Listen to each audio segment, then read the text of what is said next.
చంద్రబాబు నాయుడు గారు సుమారుగా 20,000 మందిని నువ్వు పీకేసే కార్యక్రమం చేశావు. పీకేసావు, అది వేరే విషయం. దాని సంగతి ఏంటో కోర్టులో తేల్చుకుంటాం. మేము వాళ్ళు కూడా కోర్టుకు వెళ్ళేటువంటి ప్రయత్నం చేస్తున్నారు.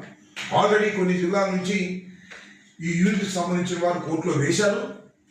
అది పెండింగ్లో ఉంది. దాని రిజల్ట్ ఎలా ఉంటుందో చూద్దాం. ఎందుకంటే ప్రభుత్వం అగ్రిమెంట్ చేసుకున్న తర్వాత ఆ అగ్రిమెంట్ కాలం పూర్తి కాకోకుండా వారిని అభ్యంతరంగా పీకేయటం అనేది న్యాచురల్ జస్టిస్ కి వ్యతిరేకం.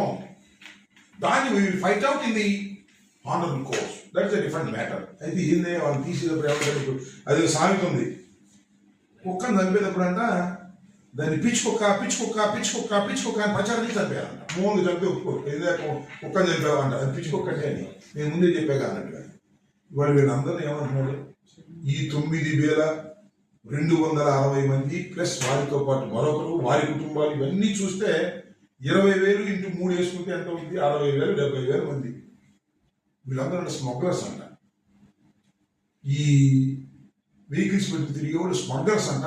వీళ్ళందరూ కలిసి కాకినాడ కోర్టుకు బియ్యం తీసుకెళ్తారంట. ఏం పోయేగానే వచ్చిందా చంద్రబాబు నాయుడు గారు? నాకు అర్థం కాలేదు. వాళ్ళకి ఏమి సంబంధం? వాళ్ళేదో 21,000 ప్రభుత్వానికి తీసుకుని 5 లక్షల రూపాయల వెహికల్ని లోన్లో కొనుక్కుని ఈఎంఐ కట్టి వాళ్ళు బతికేదో వాళ్ళు బతుకుతూ ఉంటే వాళ్ళు స్మగ్లర్స్ అంట, వాళ్ళు సంఘ విద్రోహ శక్తులు అంట. వాళ్ళ మీద బురద జల్లేటటువంటి కార్యక్రమం చేస్తున్నారు. తీసేయాలి. కాబట్టి స్మగ్లర్స్ ఎవరై అంటే నీ చుట్టూ ఉన్న వాళ్ళు స్మగ్లర్స్, నీ ఎమ్మెల్యే స్మగ్లర్స్. నేను ఇవాళ చెప్తున్నా, కాదని చెప్పమని ఎవరైనా సరే ప్రతి ఎమ్మెల్యేకి అనేక రకాల ఆదాయాలు వస్తున్నాయి. దానిలో ఈ పీడిఎస్ బియ్యం, ఈ బియ్యం ఒక ఆదాయం. ఏ నియోజకవర్గంలో చూడండి, ఎమ్మెల్యే గారికి ఇంత ముట్ట చెబుతారు. ఇంత ముట్ట చెప్పి ఈ బియ్యాన్ని సరఫరా చేస్తే వాళ్ళ దగ్గర నుంచి, వినియోగదారుల దగ్గర నుంచి కొంటారు, కొన్ని దాన్ని పాలిష్ పడతారు, తీసుకెళ్ళి కాకినాడ పోర్టులో లోడ్ ఎక్కిస్తారు, ఆఫ్రికా దేశాలకు తరలిస్తారు, కోట్లు సంపాదిస్తారు. దానిలో కాస్తో కోస్తో ఎమ్మెల్యేలకు ఇచ్చేటటువంటి కార్యక్రమం. ఏ ఎమ్మెల్యే ఈ బియ్యపు డబ్బులు కక్కుర్తి పట్టం లేదో చెప్పమని అడుగుతా ఉన్నాను. వైఎస్ఆర్ కాంగ్రెస్ పార్టీ అధికారంలో ఉన్నప్పుడు ఇలా జరగలేదు.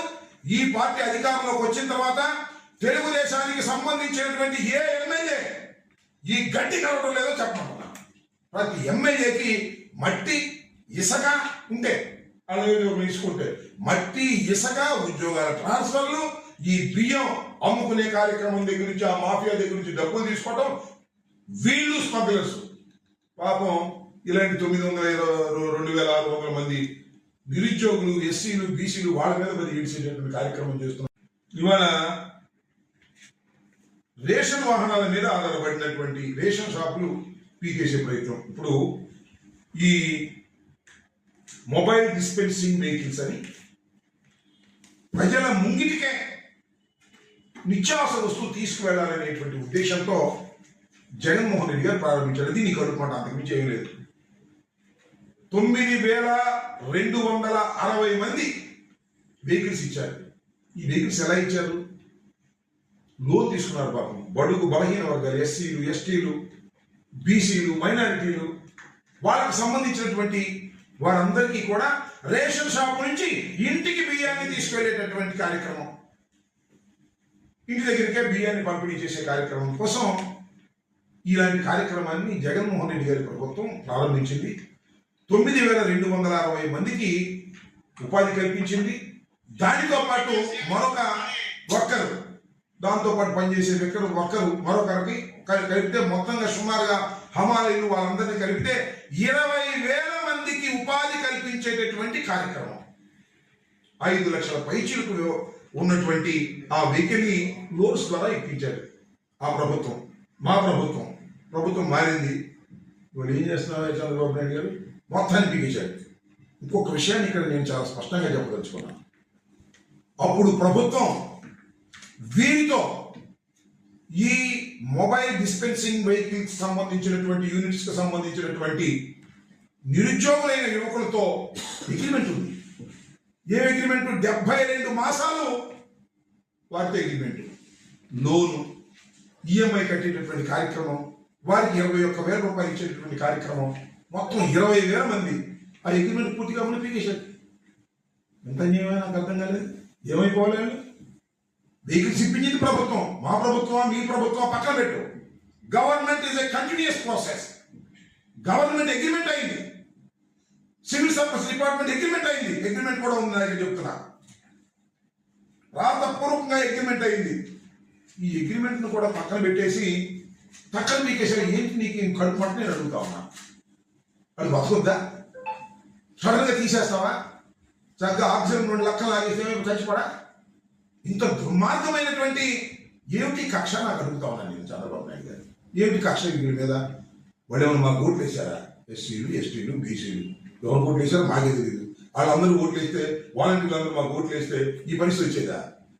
నీ మాయ మాటలు నమ్మి వాళ్ళు ఏమన్నా వరదలో సహాయం చేయమన్నారు. వరదలో పాప కష్టపడి చేశారు. మీ ఉద్యోగాలకు ఏం డోకాలేదని హామీ ఇచ్చావు. నువ్వు హామీ ఇచ్చావా అంటే నెరవేర్చమని అర్థం అనేది అర్థమైపోతుంది. వాళ్ళ చంద్రబాబు నాయుడు గారు సుమారుగా 20,000 మందిని నువ్వు పీకేసే కార్యక్రమం చేశావు. పీకేసావు, అది వేరే విషయం. దాని సంగతి ఏంటో కోర్టులో తేల్చుకుంటాం మేము. వాళ్ళు కూడా కోర్టుకు వెళ్ళేటువంటి ప్రయత్నం చేస్తున్నారు. ఆల్రెడీ కొన్ని జిల్లాల నుంచి ఈ యూనిట్కి సంబంధించిన వారు కోర్టులో వేశారు. అది పెండింగ్ లో ఉంది. దాని రిజల్ట్ ఎలా ఉంటుందో చూద్దాం. ఎందుకంటే ప్రభుత్వం అగ్రిమెంట్ చేసుకున్న తర్వాత ఆ అగ్రిమెంట్ కాలం పూర్తి కాకోకుండా వారిని అర్ధంతరంగా పీకేయటం అనేది న్యాచురల్ జస్టిస్ కి వ్యతిరేకం. దాన్ని we will fight out in the honourable course. That is a different matter. అయితే ఏందే వాళ్ళు తీసేటప్పుడు ఏమంటారు, అదే సామెత ఉంది, కుక్కను చంపేటప్పుడు అంట దాన్ని పిచ్చుకొక్క అని ప్రచారాన్ని చంపేయాలంట. మూడు చంపి ఒప్పుకోరు, ఏదో కుక్కను చంపేవాలంట, అది పిచ్చుకొక్క అంటే అని నేను ముందే చెప్పాగా అన్నట్టుగా. ఇవాళ వీళ్ళందరూ ఏమంటున్నారు, ఈ 9,260 మంది ప్లస్ వారితో పాటు మరొకరు, వారి కుటుంబాలు, ఇవన్నీ చూస్తే 20,000 ఇంటూ 3 వేసుకుంటే ఎంత ఉంది? 60,000, 70,000 మంది. వీళ్ళందరూ అంటే స్మగ్లర్స్ అంట. ఈ వెహికల్స్ పెట్టి తిరిగే వాళ్ళు స్మగ్లర్స్ అంట. వీళ్ళందరూ కలిసి